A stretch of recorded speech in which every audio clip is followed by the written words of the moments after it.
दोस्तों, share track में आपका स्वागत है। मैं राज बोल रहा हूँ और आज का हमारा टॉपिक है वो मॉडर्ना वैक्सीन, mRNA वैक्सीन, जिसके बारे में काफ़ी लोगों ने मुझे पूछा है कि भाई क्या अपडेट है, उसके बारे में कुछ अपडेट हो तो बताइए।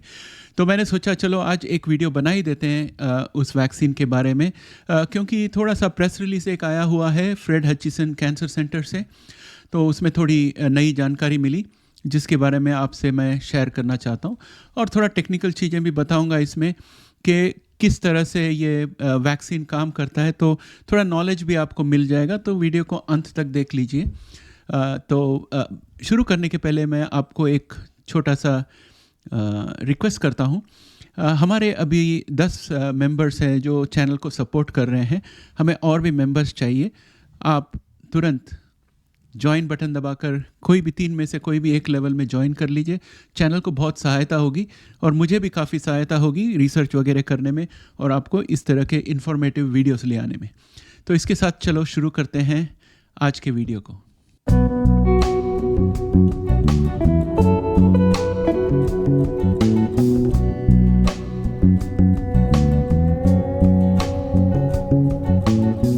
तो दोस्तों, आज का जो वीडियो है इस वैक्सीन के ऊपर है जिसका नाम है EOD-GT860-MER वैक्सीन। तो ये जो है mRNA वैक्सीन है, क्योंकि MER मीन्स मोनोमर। तो MER mRNA वैक्सीन के लिए कहा जाता है, mRNA के लिए कहा जाता है। और इसका उद्देश्य है कि शरीर के अंदर ब्रॉडली न्यूट्रलाइजिंग एंटीबॉडीज़ बनाए ताकि HIV के मल्टीपल स्ट्रेन्स को ये टैकल कर सके। लेकिन आगे बढ़ने के पहले मैं आपको कोई की कॉन्सेप्ट्स याद दिलाना चाहता हूँ। आप लोग को तो याद ही होगा कि किस तरह से मैक्रोफेज जो होती है शरीर में, वो कीटाणु को पहले पकड़ कर हजम करके उसका एंटीजन प्रेजेंट करती है।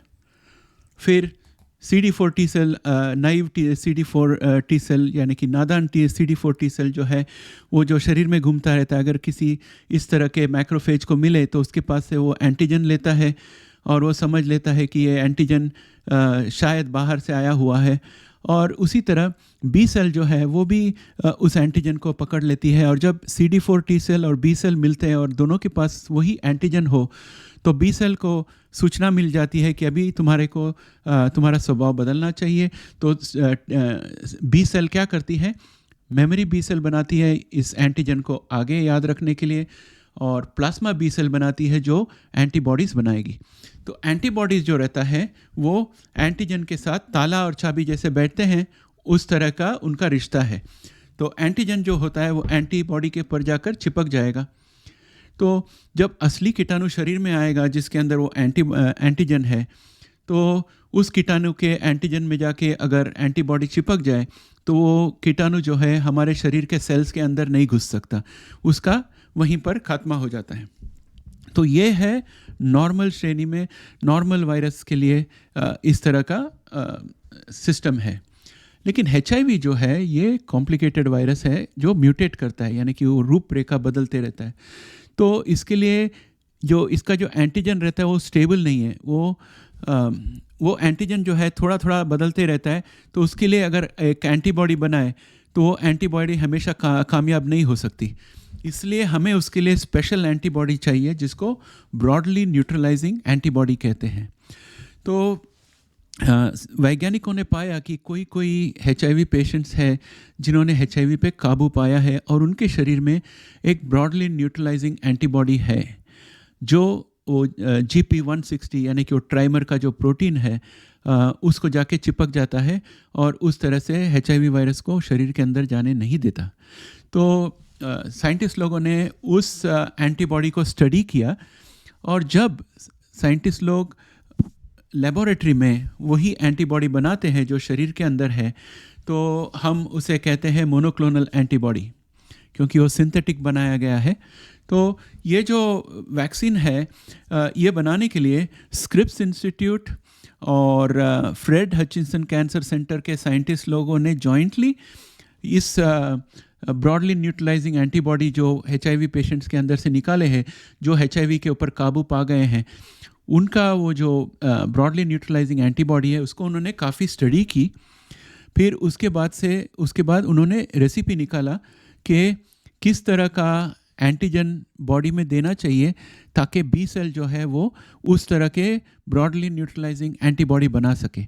तो उसके लिए उन्होंने GP160 जो है उसका टेम्पलेट लिया है। तो इस तरह से ये हाई लेवल में आपको समझाऊं तो ये वैक्सीन इस तरह का है ताकि वो HIV को काउंटर करने के लिए ब्रॉडली न्यूट्रलाइजिंग एंटीबॉडी बना सकता है। तो दोबारा एक बार समझा दो, रेगुलर एंटीजन और रेगुलर एंटीबॉडी जो है वो सामान्य ताला और चाबी जैसे समझ लीजिए। तो सामान्य ताला जो है उसको एक चाबी से खोल सकते हैं, तो चाबी में सिर्फ एक या दो दांत रहेगी।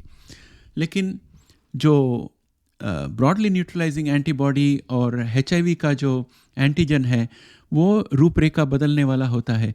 तो आपको ऐसा समझना चाहिए कि बहुत ही कॉम्प्लिकेटेड ताला है जिसके अंदर जो चाबी जहाँ जाएगी वो रूपरेखा बदलते रहती है, और जो ब्रॉडली न्यूट्रलाइजिंग एंटीबॉडी है वो ऐसी चाबी है जो अंदर जाकर जो रूपरेखा है एंटीजन का उसके हिसाब से उसके साथ चिपक जाएगी और ताला को खोल देगी।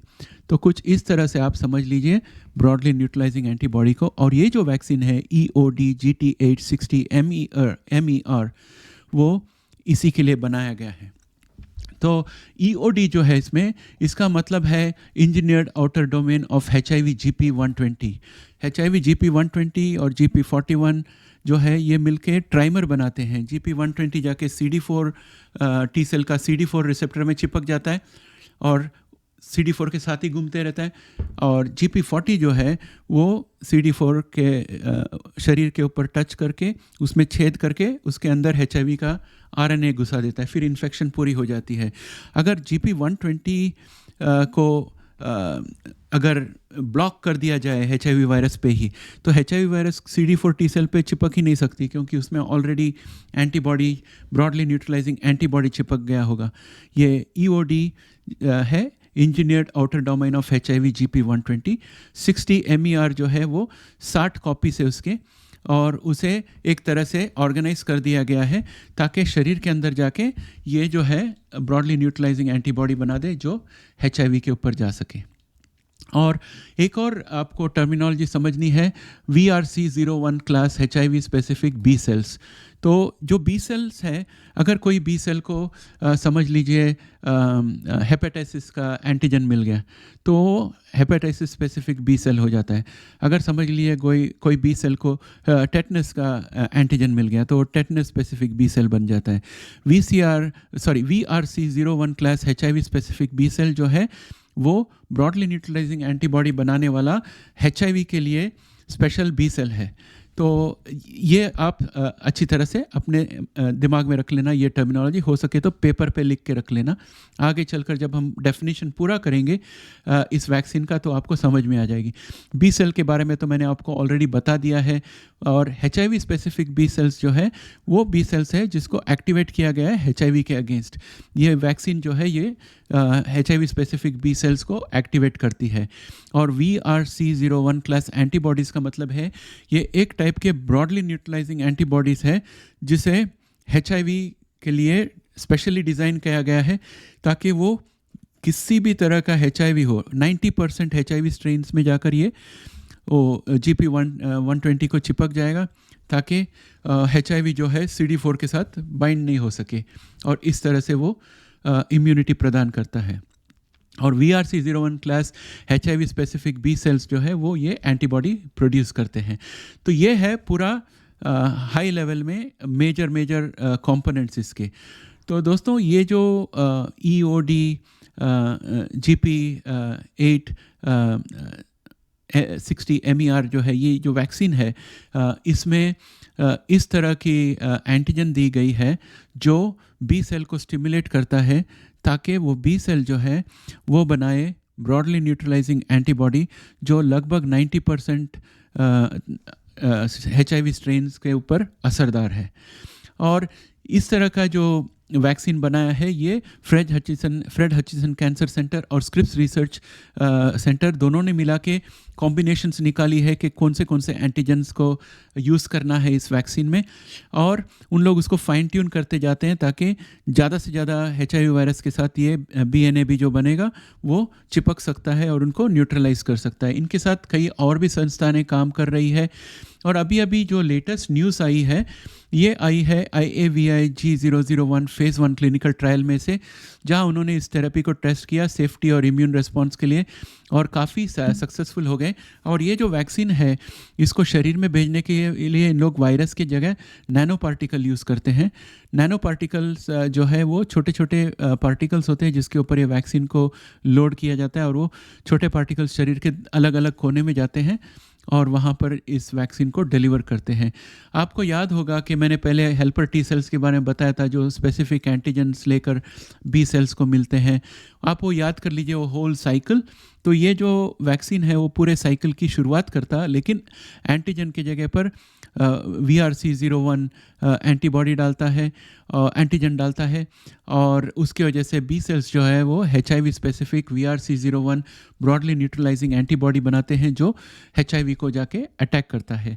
और ये जो स्क्रिप्स रिसर्च सेंटर की जो प्रेस रिलीज आई है, उसमें उन्होंने बताया कि उन्होंने जिन लोगों के ऊपर ये वैक्सीन इस्तेमाल किया है उनके अंदर टी सेल का रिस्पांस भी ज़बरदस्त आया है, और उनका VRC01 BNABs भी काफ़ी सकारात्मक यानी कि स्ट्रॉन्ग आए हैं, जो 90% ऑफ HIV स्ट्रेन्स को न्यूट्रलाइज कर रहे हैं। और इसमें इन्होंने 7 स्पेसिफिक फाइंडिंग्स किए हैं जो उन्होंने बताया है। पहली बात यह है कि CD4 T cells were induced in almost all vaccine recipients. इसका मतलब है कि जैसे ये वैक्सीन दिया तो तुरंत लगभग सभी पेशेंट्स जो थे जिन पे ये वैक्सीन दिया, सभी के शरीर में CD4 T सेल एक्टिवेट हो गए इमीडिएटली। दूसरा फाइंडिंग इन्होंने किया कि lymph node GCT follicular helper cell increase हो गए ये वैक्सीनेशन के बाद। तो इसके बारे में आपको एक्सप्लेन करता हूँ। Lymph node GCT follicular helper cell का मतलब है, ये एक टाइप के टी सेल्स होते हैं जो अपने इम्यून रिस्पॉन्स सिस्टम में लिम्फ नोड्स होते हैं, यहाँ पर होते हैं, आर्म्स के नीचे होते हैं, बॉडी में कई जगह पर होते हैं, तो उनमें काम करते हैं। और लिम्फ नोड्स के अंदर जर्मिनल सेंटर्स रहते हैं जिसको GCs कहते हैं। तो लिम्फ नोड्स जो है वो थ्रू आउट द बॉडी हर एक जगह पर रहते हैं, और जर्मिनल सेंटर जो है वो स्पेशलाइज्ड रीजन है लिम्फ नोड्स के अंदर, जहाँ पर बी सेल जो है वो वहाँ पर बढ़ते हैं और वो तरह तरह के बी सेल्स बन के बाहर निकलते हैं।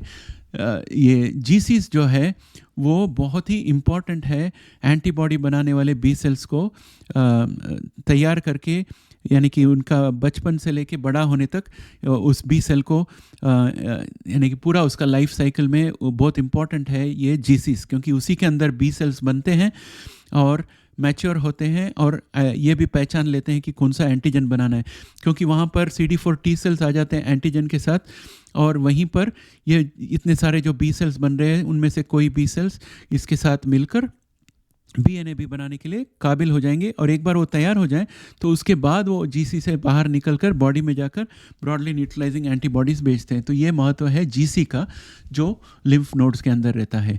T फॉलिकुलर हेल्पर सेल्स जो है ये वो CD4 प्लस T सेल्स है जिसके अंदर ये वैक्सीन का दिया हुआ एंटीजन होगा, और ये जो है VRC01 एंटीजन है जो ब्रॉडली न्यूट्रलाइजिंग एंटीबॉडी बनाएगा HIV के लिए।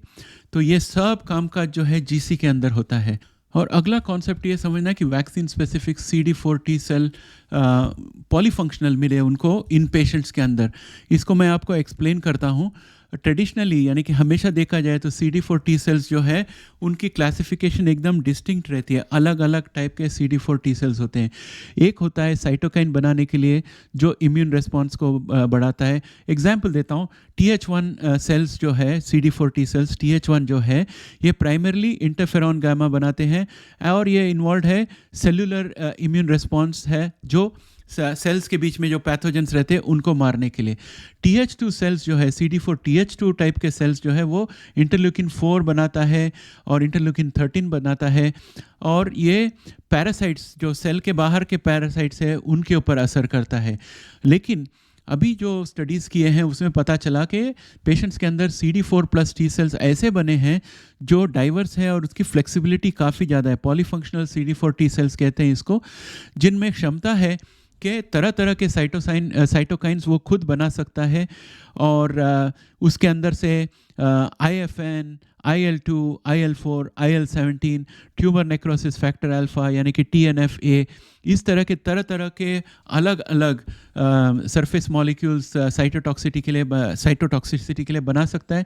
इसका मतलब है उस CD4 प्लस टी सेल जो है, समझ लीजिए टी सेल का सुपरमैन है। वो हर एक तरह के सिचुएशन में साइटोकाइन्स बना सकता है जो कीटाणु को मार सकता है। तो ये जो CD4 polyfunctional CD4 T cell जो बनी है, उसके वजह से पेशेंट्स के अंदर बहुत ज़्यादा कैपेबिलिटी हो जाती है HIV के साथ फाइट करने के लिए। तो ये सब उन्होंने पाया इस गावी फेज़ 1 रिसर्च में। तो इस तरह का कैरेक्टरिस्टिक वाला ब्रॉडली न्यूट्रलाइजिंग एंटीबॉडीज़ बने हैं इस पर्टिकुलर वैक्सीन की वजह से। तो अभी इसे आगे बढ़ानी है रिसर्च में।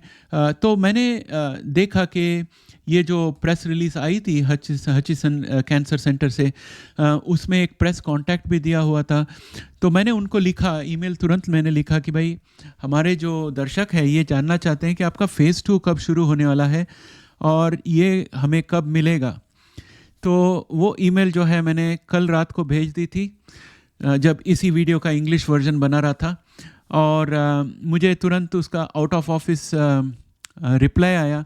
तो एक हफ़्ते के लिए वो जो जिसको मैंने ईमेल लिखा था वो एक हफ़्ते के लिए ऑफिस में नहीं है, यानी कि छुट्टी पे है। तो एक हफ़्ते के बाद वो आएगी और फिर मुझे दोबारा मैं उससे फॉलोअप करूँगा ताकि वो हमें कुछ बता सके। तो हमने उसके लिए भी हमारा नया ईमेल एड्रेस यूज़ किया, raj@sharetrek.com, और उसके अंदर वेबसाइट भी डाल दी हमने और हमारे चैनल्स की भी लिंक डाल दी ताकि उसको पता चले कि हम इस बारे में काफ़ी दिनों से काम कर रहे हैं। और उम्मीद है कि वो हमारे को एक इंटरव्यू दे दे और हमें इन्फॉर्मेशन दे दे कि उनका फ़ेज़ 2 कब शुरू होने वाला है, ताकि मैं आपको आके बता सकूं कि भाई फ़ेज़ 2 फलाना महीने को शुरू होने वाला है। क्या ये साल फ़ेज़ 2 शुरू हो सकता है ये साल के अंदर? ऐसे सब सवालें हैं। और मैंने ये भी उन्हें पूछा कि आपके जो रिसर्च टीम है उसमें से कोई अगर हमारे साथ इंटरव्यू होने को तैयार है तो हम आपको सवाल पहले से भेज देंगे ताकि आप हमारे दर्शकों को अच्छी तरह से समझा सको कि आपने जो फ़ेज़ 1 ट्रायल किया इस वैक्सीन का, उसकी क्या फाइंडिंग्स क्या है, और फाइंडिंग्स को हमारे दर्शकों को समझा दें ताकि उनको पता चले कि हम HIV क्योर के कितने करीब हैं। तो ये सब सवाल के साथ मैंने उनको ईमेल लिखा है, देखें क्या होता है।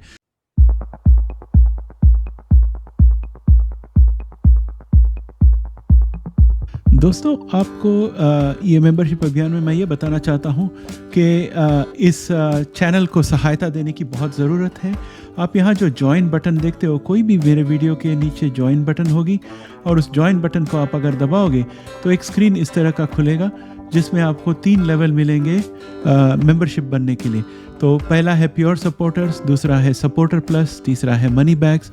प्योर सपोर्टर के लिए सदस्यता जो यहाँ है वो आपको इंडियन रुपीस में आएगी, और आप ये जॉइन बटन, आपको सिर्फ जॉइन बटन दबाना है और डिटेल्स देने हैं बस।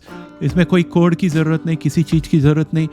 आज ही ज्वाइन कर लीजिए मेंबरशिप में और हमारे चैनल को सहायता कर दीजिए। तो दोस्तों, यहाँ आप देखोगे हमारे जो 10 सदस्य हैं जिन्होंने मेंबरशिप लिया है उस तरह से, और मैं चाहता हूँ कि आपका भी नाम यहाँ पर जल्दी से जल्दी शामिल हो जाए। जल्दी से आज ही बटन दबा दीजिए, जॉइन बटन, और जॉइन कर लीजिए।